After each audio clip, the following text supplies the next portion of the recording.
যদি কেউ জিজ্ঞাসা করে যে চিকেন বিরিয়ানির কাছাকাছি কোনো একটা রেসিপি, তাহলে আমি বলবো চিকেন পোলাও। এত সহজে আর এত তাড়াতাড়ি এই রেসিপিটা বানানো যায়, এটা একবার নিজে না বানিয়ে দেখলে বোধহয় বিশ্বাস করানো সম্ভব নয়। তো সেজন্য আজকে বানিয়েছিলাম চিকেন পোলাও। তো এর জন্য আমি নিয়েছি বাসমতি চাল, এটা 3 কাপ মতন এখানে বাসমতি চাল নিয়েছি। সেই চালটা ভালো করে ধুয়ে নিয়ে পরিষ্কার করে আমি এটা রেখে দিয়েছিলাম 10-15 মিনিটের জন্য জল ঝরিয়ে। আর একটা পাত্রে অন্যদিকে আমি চিকেন নিয়ে নিয়েছি, এখানে 400 গ্রাম মতন চিকেন নিয়েছি। চিকেনটা কিন্তু আমি ভালো করে ধুয়ে তার মধ্যে 1 চামচ মতন চিকেন মশলা দিয়েছি, তারপরে 1/2 চামচ মতন গোলমরিচ গুঁড়ো আর একটুখানি নুন, এটা স্বাদ অনুযায়ী দেবেন যে যার। আর 1/2 কাপ মতন হচ্ছে এখানে টক দই ব্যবহার করেছি এই। আর তার সঙ্গে দিয়ে দিয়েছি 2 থেকে 3 চামচ মতন সর্ষের তেল। সর্ষের তেলটা দিয়ে ভালো করে এবার কিন্তু চিকেনটাকে ম্যারিনেট করে রাখতে হবে। চিকেনটাকে ভালো করে এগুলো মশলার সঙ্গে ভালো করে মিশিয়ে নিয়ে 10-15 মিনিটের জন্য আমি এখানে ম্যারিনেট করতে রেখে দিয়েছি। এবার আরেকটা দিকে আরেকটা কড়াই নিয়েছি, তার মধ্যে 2 চামচ মতন সর্ষের তেল দিয়েছি, একটা তেজপাতা দিয়েছি, 1/2 চামচ মতন গোটা জিরে ফোড়ন দিয়েছি, 6 থেকে 7টা হচ্ছে লবঙ্গ দিয়েছি, 3টে মতন ছোটো এলাচ দিয়েছি, তার সঙ্গে দিয়েছি একটুখানি দালচিনি দিয়ে ভালো করে একটু তেলের সঙ্গে এটাকে নেড়ে নেব।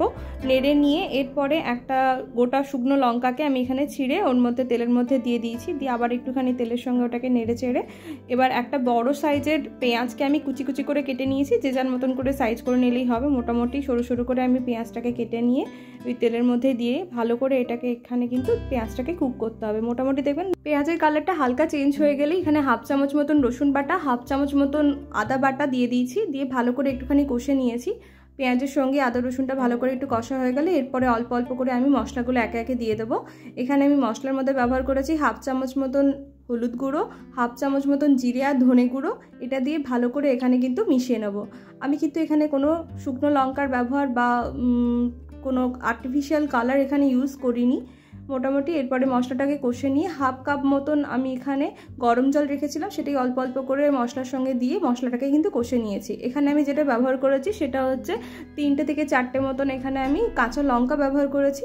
কাঁচা লঙ্কাটা দিয়ে তারপরে যে আগে থেকে যে ম্যারিনেট করা চিকেনটা ছিল, সেই ম্যারিনেট করা চিকেনটা এবার মশলার সঙ্গে ভালো করে মিশিয়ে নিতে হবে। এখানে কিন্তু চিকেনটাকে ভালো করে কষতে হবে, এখানে আঁচটা মোটামুটি মিডিয়াম আঁচে রাখবেন। ঢাকা দিয়ে দিয়ে কিন্তু এখানে চিকেনটাকে ভালো করে রান্না করতে হবে। চিকেনটা মোটামুটি ভালো করে কষে এলে দেখবেন সাইড থেকে জল ছেড়েছে। তো মোটামুটি চিকেনটা তখন 60 থেকে 70% মতন অলরেডি রান্না হয়ে যাবে, তখন কিন্তু আমরা ওই আগে থেকে যে চালটা ধুয়ে রেখেছিলাম সেই চালটা এর মধ্যে দিয়ে দেবো। চালটা দিয়ে ভালো করে মোটামুটি একটু হালকা হাতে এখানে কিন্তু চালটা একটু মিশিয়ে নিয়ে 1 কাপ মতন গরম দুধ ভালো করে চালের সঙ্গে দিয়ে মিশিয়ে নিচ্ছি। এরপরে যেটা দেবো সেটা হচ্ছে 3 কাপ মতন এখানে আমি জল, গরম জল এখানে কিন্তু দিয়েছি। আচ্ছা, এখানে মাপটা বলে দিই, যেহেতু আমি এখানে 3 কাপ চাল নিয়েছি সেই জন্য আমি এখানে মোটামুটি 1 কাপ দুধ আর 3 কাপ জল, মানে 4 কাপ মতন এখানে কিন্তু কোয়ান্টিটি থাকবে জলের আর দুধ মিশিয়ে। ঠিক আছে, এরপরে আমি যেটা দিয়েছি সেটা হচ্ছে 15-16টা মতন কিশমিশ এর মধ্যে দিয়ে দিয়েছি। কিশমিশটা অপশনাল, আপনারা চাইলে দিতে পারেন, না চাইলে নাও দিতে পারেন। আর স্বাদ মতন চিনি আর স্বাদ মতন নুন এখানেই কিন্তু আপনাদেরকে দিয়ে দিতে হবে। এরপরে দিয়ে গ্যাসের ফ্লেমটাকে একদম মিডিয়াম থেকে একটুখানি লোতে করে 10-15 মিনিট মতন ঢাকা দিয়ে রান্না করতে হবে। এরপরে ঢাকনাটাকে খুলে আমি তার উপরে ছড়িয়ে দিচ্ছি ধনেপাতা কুচি আর বেরেস্তা।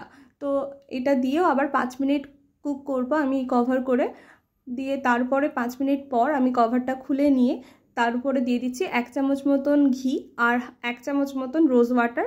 এটা দিয়ে গ্যাসটাকে বন্ধ করে দিয়েছি এবং 5-7 মিনিট এটাকে রেস্ট করতে দিয়েছি। এই রেস্ট করাটা খুব জরুরি।